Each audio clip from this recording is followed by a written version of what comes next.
mbokk yi asalaamaaleykum jërë ngeen jëf ci fasante ko lu rëgg yi ak wuute gi ci tànn gi Sud FM seen rajo 98.5 Dakar kaddu gi bàyyi ko Sacré-Cœur ñu lëkkaloo ci ak suñu diwaan juróom-ñeenti waxtu jot na bisimila ci xibaar Adama Ndione toggaanu ñaxtu liggéeykatu hôpital bu Mbour lañ koy daal di nag doore ñoom ñi daal di nag paralysé lu aju ci wàllu liggéey bi ñoom ñi nga xam ne nag ñooy liggéey ci wàllu kër docteur bootu ci intersyndical boobu di 3S ne ñu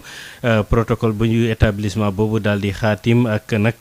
kuréel googu di Polymed la ñu bëgg ñu daal di koy dakkal lu ko waral ci biir xibaar yi dinañ ci daal di nag dellu si dinañu wax jëme itam ci wàllu résultat baccalauréat yi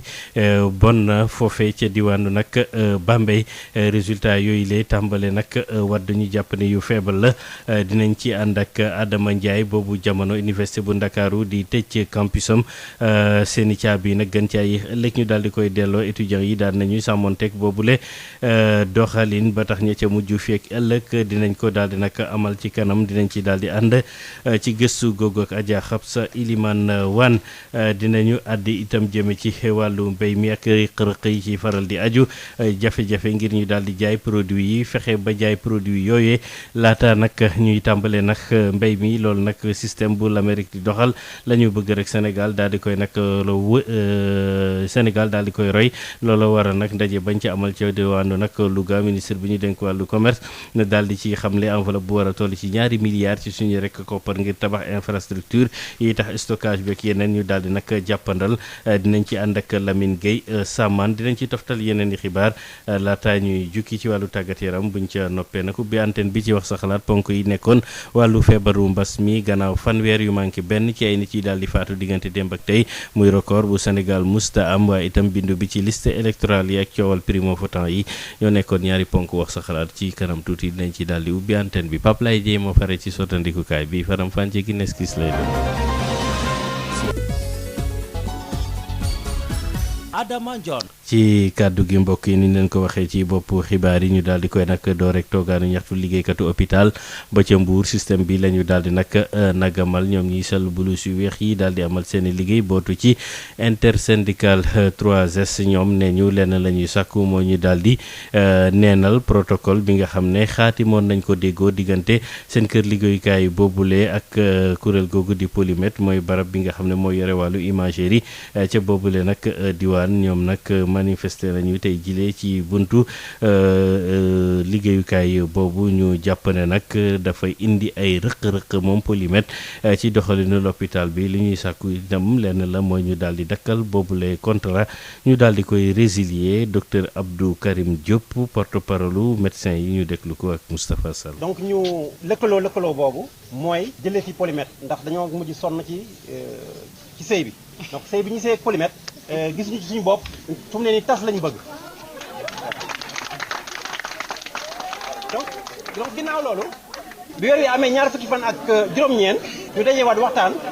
gis ni revendication yi ñuy waxoon jox ko waa Polymed jox ko administration hôpital bi ñu gis ni dara doxu ci dara changé wu ci ñu ni nag loolu mënuñu koo dégg ndax contrat bi bari na ay jafe-jafe yu ñuy indil te ginnaaw contrat bi d'abord baaxul li tax li baaxul sax wante teewul liñ ci bind ñoom ci seen bopp respecté wuñu service de rajo bi bu ay heure wàcc jotee boo fa ñëwee war a def rajo doo gis ku la defal rajo doo gis ku la defal scanner parce que ñi ko daan def toog nañu ñeenti weer fayuñu leen dem nañ ku ne toog sa kër hôpital bi li muy am ci bénéfice u Polymed néew na néew goo xam ni hôpital bi gisu ci boppam ginnaaw loolu ñi nga xam ne dañoo am jafe-jafe seen loxo jotul seen ginnaaw suñu buggee def rajo jafe-jafe bu nekk la ñuy am ndax Polymed du leen jël en charge su amee malade boo xam ne dafa nekk ci lalam mënut a déplacé war a def rajo Polymed bi ñëw defal ko rajo donc jafe-jafe yooyu yëpp jox ko waajoo xam ne gestionnaire lañu ko tuddee ne ko yaay responsable activité médico-technique loolu nag day loo xam ni mënuñu ko nangu mënuñu ko seetaan donc loolu lépp nag moo tax tey intersyndical 3S bu hôpital de Mbour ne dafay def sitting 9h ba 13h donc juróom-ñetti waxtu ba fukki waxtu ak benn waxtu ci ngoon ci biir hôpital bi ngir Polymed jóge fi say bi tasar ku ne dem yoonam. ci la ñuy daal di tàbbi nag ci résultat yu baccalauréat général tàmbale na nag fës foofee ca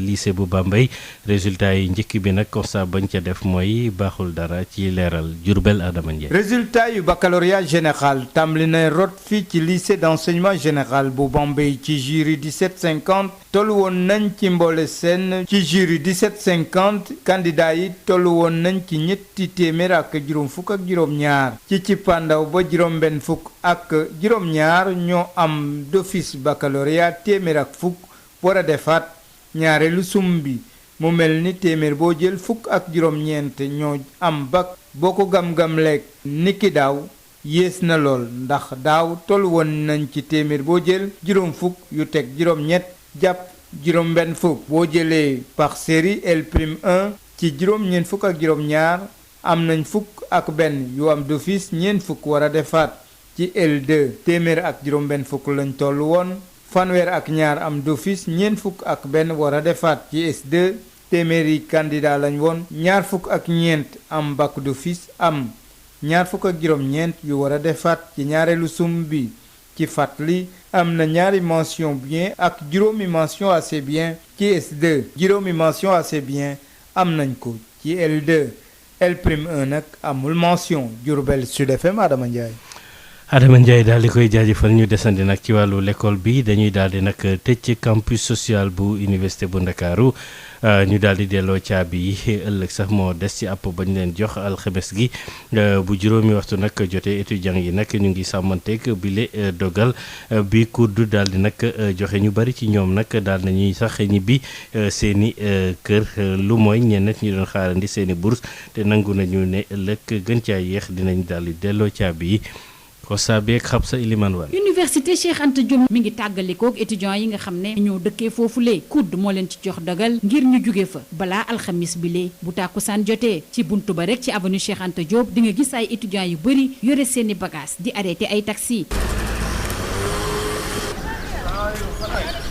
kii di étudiante ca ISEG moom it mi ngi yore sac de voyage am. Fatou Ndiaye ISEG laa nekkoon pavillon F laa jógee di ñëw dañoo war a tëj fii nii moo tax ñu ñibbi. ñaari étudiants yi nga xam ne ñu ngi dëkkee ci pavillon A fii nga xam ne da doon xumb lool wante tey jii daal nee na tekkaaral ñu ñuy wax lan moo tax ba ñibbeeguñu. Jibril Bass ak lettre weetaay bi dara waralu ko lu dul ñu bëri dañuy ñibbi demaguma parce que dañu amoon examen dañu am rencontre ak sunu professeur parce que ñun master 2 la ñuy def bourse bi laa daan xaar yàlla def na ni yónnee woon nañ ma ko dëmb teel laa demoon pour jënd billet port pour ñibbi Ziguinchor parce que man waa Ziguinchor laa. Zakaria Kanté ak lettre dañ doon xaar bourse yi léegi mu alhamdulilah bourse yi commencé nañ di génn maa ngi dëkk Casamance région de Kolda laa dëkk quoi foofu laay dellu incha allah foofu la ma nekkoon ne préparé fii léegi fu ma dem moom parcelle ba pare nu may def après door a dem incha allah. bu dee Fatou ak Jibril nag ñoom ñu ngi métti lu bu baax a baax jële bi nga xam ne moom la ñu jëlee ci campus bi. Cheval laa dëkk. arrangé na leen. non non dañu tëjuñu. waaw léegi fooy dem ni à parcelle. munoo dellu Cheval. su ma ko mënoon fii laay toog parce que soxla naa concentration damay bind sama rapport de mémoire te boo delluwee fële avec les amis tu es distrait quoi. Zakaria moom jàpp ni lu baax la. am na loo xamante ne xaw a yàqu te lu mel ne toilettes yi yenn chambre yi ak yenn prison yenn étudiants yi tamit dañu xaw a métti quoi matt yi dañoo commencé ñëw tamit buñ naroon pomper loolu noonu day andi ay yeneen jafe-jafe. ci fàttali assemblée bu université Cheikh Anta Diop ci ñaar fukki fan ak juróom-ñaar ci weeru sulet ci la jëloo dogal ni day tëj campus pédagogique bi lu ko dalee fanweeri fan ak benn ci weeru sulet ba ñeenti fan ci weeru octobre alxamis bi nag juróomi fan ci weeru août dëkkuwaayu étudiants yi ci boppam li ñuy tëj ràpp. Adja Habsa Ilimando Wane ci la ñuy daal di nag tàbbi ci conseil observation bu règle éthique ak déontologie wi yëngu ci wàllu nag média yi di correct ñoom nag dañoo fas yéene amal ab daje àjjuma ji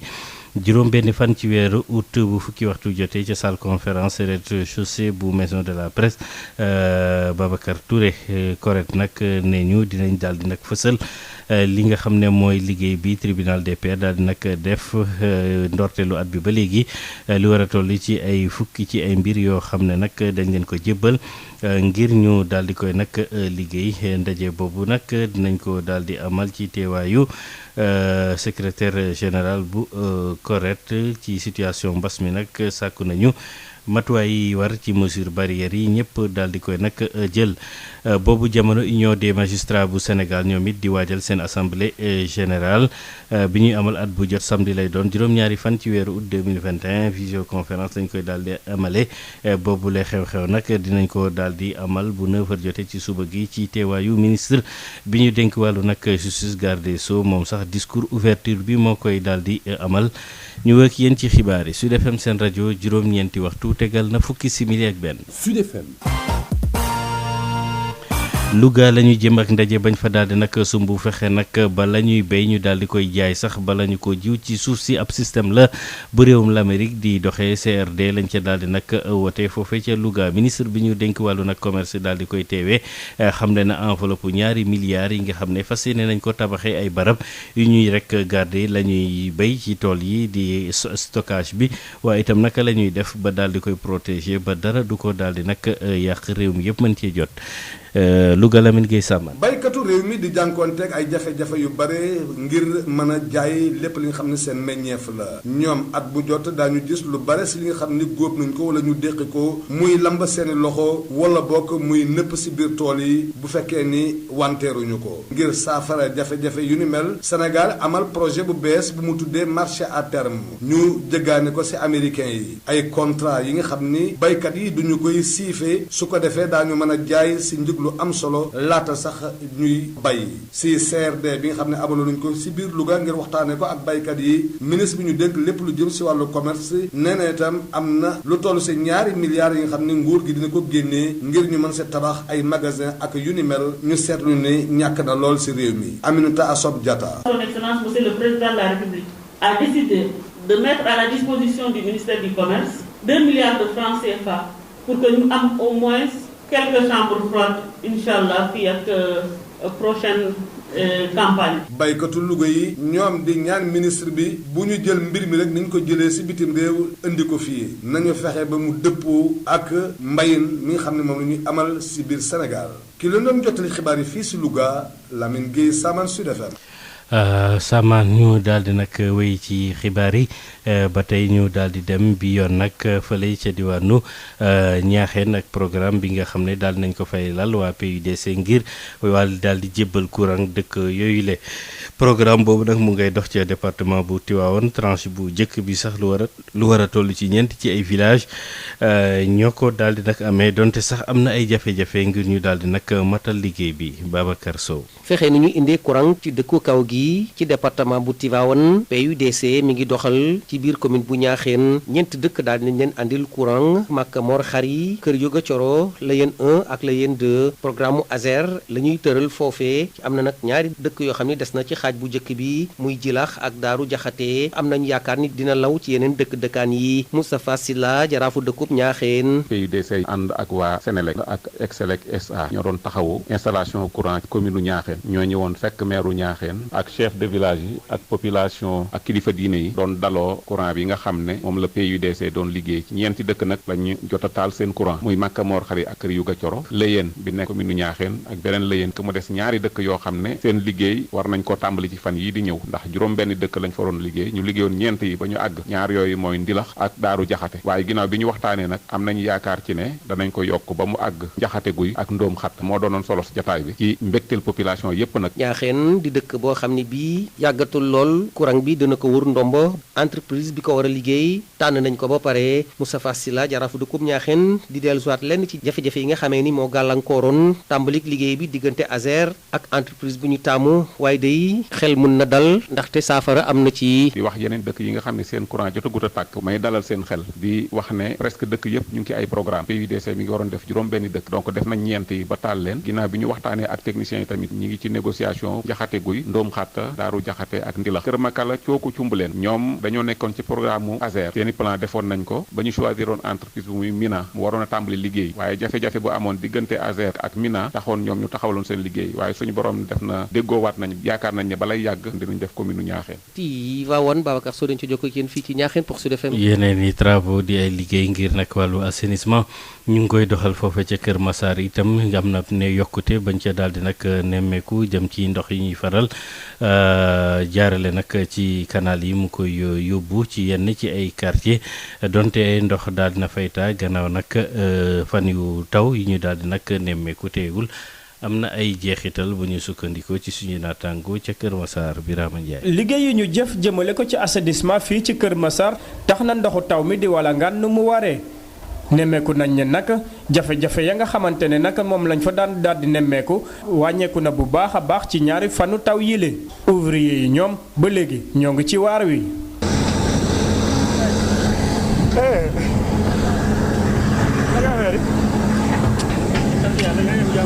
sant bi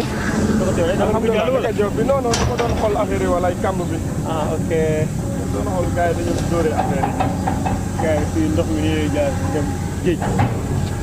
def nii waaw day def nii waaw génn ci marigot waaw ok daan jaar bu njëkk rek ok waaw ci wetu kii waaw bi noonu waaw mais nag sorti géej ba nag géej gi moo fees waaw léegi ndox mi day dem di ñëw day ñëwaat waaw wax nga dëgg ok wax nga dëgg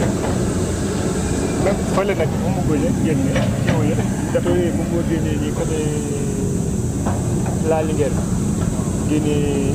mooy ikaat bi kabi baax waaw boobu moo génne ok téeméer boo jël ci liggéey googee lu ëpp juróom-ñeent fukki ak ñett yi daal di nañ ko matale ay raccordement ak ay finition rek moom moo ci des wante nemeeku nañ ne yenn quartier yu mel ni Almadi bu nekk ca Kër Massar Medinatul Munawara UCAD 4 ay taataa ndox ñoom ñoo fa daal di wéy di fa am ba tax askan wa fa daal di sàkku ñu utal leen moto pompe ngir rek ñu munte jàppandi laata ñu daal di yeggali liggéey finition wu réseau bu canalisation bi.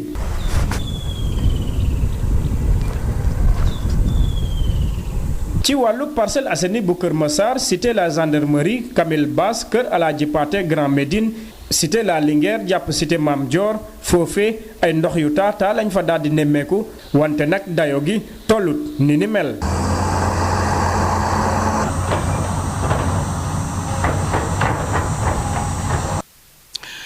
ci la ñuy daal di tàbbi ci beneen ponk wax sa xalaat bi wàllu nag bindu bi ci liste électorale yi ak la ñuy sàkku nag pièce d'identité ci ñëpp laata bindu bi ñu gis ne nag ñoom ndaw yi fare ci LD Debout mbir moomu dafay gàllankoor ñii di primo votant yi ba tax ñu sàkk ñu may leen délai ñu daal di nag wut seen i nag pièce laata bindu bi di daal di nag jot ñu jàpp ne yëpp na xeeti doxalinu nguur gi la ngir rek fexe ndaw yi bañ bindu bu jaxate yore seen kàddu ak Abdoulaye Diop. tey jii nii décision bu ñu jël mooy képp ku amul sa carte d'identité doo mën a déposer ci liste électorale yi doo mën a voter te tey jii nii ñëpp xam nañ ni ndaw ñi fi nekk ndaw ñi amul carte d'identité bëri na moo ëpp donc comme que ndaw ñi amuñu carte d'identité te ñoom décision bu ñu jël dañoo exiger que ndaw ñi que ku bëgg a déposer ci liste électorale nga am sa carte d'identité loolu day wane ne bëgguñu ndaw ñi bokk ci jongante yi di ñëw bëgguñu ndaw ñi bokk ci wote yi di ñëw donc il faut que ñu may délai xale yi ndaw ñi ñu mën a dem déposer seen carte d'identité retirer seen carte d'identité dem ci centre enrôlement yi pour que ñu mën a bokk ci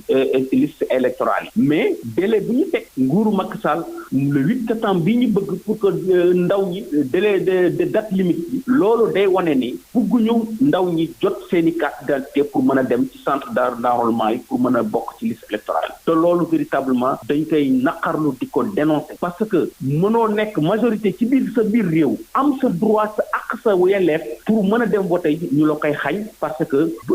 jox na la délai bu gàtt boo xamante ne mu leer leen ne doo mën a ut carte d'identité ba di dem di bokk ci liste électorale loolu dañ koy naqarlu di leen di ko dénoncer di artu nguur gi ñu yokk délai bi pour permettre à jeunes yi nga xamante ne ñoom ñëpp ñu mën a dem uti ji carte d'identité pour mën a dem déposer ci centre d'enrôlement yi pour bokk ci jongante yi di ñëw.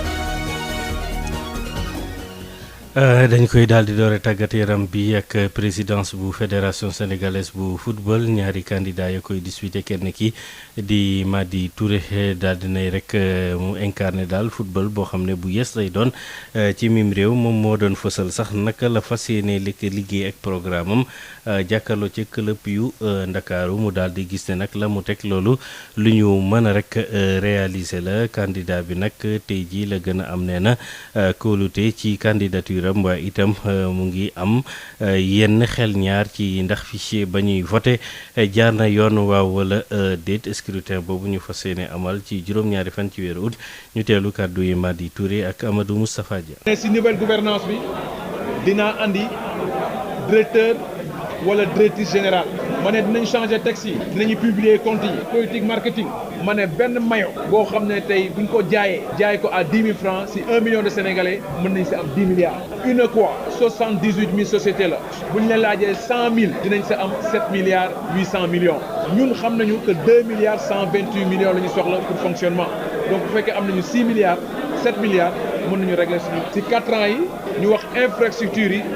muy la mission régalienne de l'État loolu il faudra que ñu pousse état bi pour que mu defal ay stade norme internationale te am naa yaakaar bu yàlla defee ñu gagné Coupe d'Afrique parce que président Macky Sall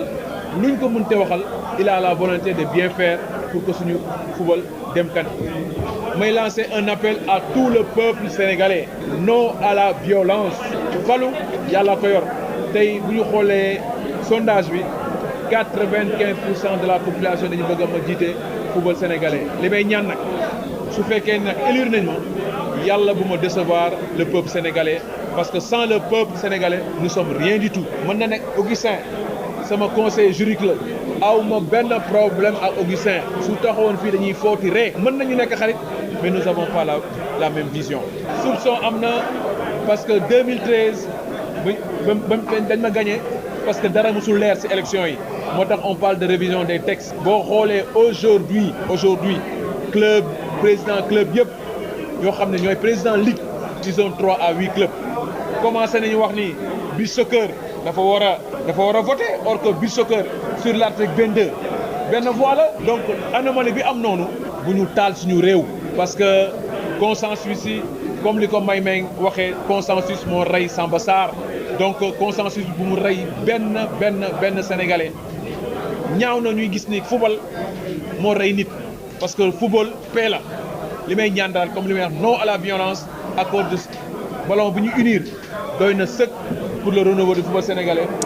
ci boobu jamono Djibril Wade président fondateur bu NGB daal di wutu kii di Saër Seck ci boppu ligue sénégalaise bu football professionnel assemblée générale boobu tey jii lañ ko daal di nag amal moom nag naka la fas yéene liggéey fasal na ko waaye itam Saër Seck daal na rek def bilan gu at yu mu def ci bopp kuréel gi Ismaïla Marcel Koli. kii di président fondateur NGB ñaari tali Mohamed Djibril Wade moo wutu Saër Seck ci bopp présidence ligue sénégalaise de football professionnel ginnaaw bu mu gërëmee ñëpp ñu jàpp ci yile élection muy ñaax askan wi ñu boole seen doole ngir jëmal football professionnel ci kanam waaye it farlu ci xeex mbas mile Djibril Wade ànd ak fédération ànd ak club yi waxtaan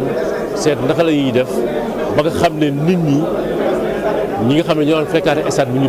dellu si waat leen mais nag may commencé di wax ne rek dañ nekk situation bu métti muy situation Covid 19. football bi nag am na loo xam ne ñun war nañ ko ci liggéey maanaam war nañu mobiliser wu pour que tey ñu fexe ba feebar boobu génn ci réew mi naka lañ koy defee mooy d'abord ñu commencé ñun nañ vacciner suñu bopp wax suñuy joueurs yi nga xam ne ñoo lañu war a utiliser léegi dès le mois d'août bi ñu commencé président club ku nekk